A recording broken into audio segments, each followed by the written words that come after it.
Demonetization, a very important topic and a very current topic that is running throughout the country India. What does demonetization mean? Basically, demonetization means the deprive of the currency or the precious metal that has the status as money. Okay, this demonetization was done by Modi, that is our current Prime Minister, Mr. Narendra Modi. The demonetization of 500 and 1000 banknote was a policy enacted by the Government of India on 8th November 2016, under which all 500 and 1000 banknotes of the Mahatma Gandhi series ceased to be legal tender in India from 9 November 2016. This was a very important step taken by our government to ban the black money in the country,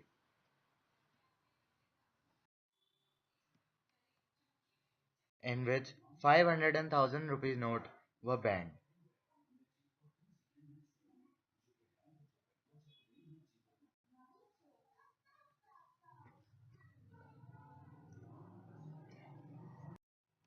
And new notes introduced in India that were of 2000 and 500.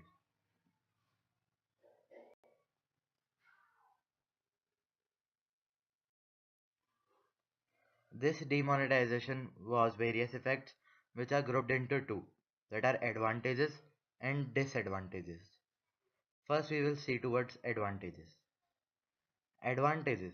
The first and main advantage was that printing of the duplicate notes that were running throughout different countries like Pakistan were stopped. Second, the rich and poor in the country were now equal because all the main currency was vanished. And one of the most main advantage was that black money was now out in the bank racks. Disadvantages: people do not have money for hospital expenses or marriage expenses as they do not have the new currency that much. Labor class or the people which depend on daily wages has to face problems because they have their home run only on the daily wages. Thus, lack of cash make them facing problem. GDP of India has rapidly gone down.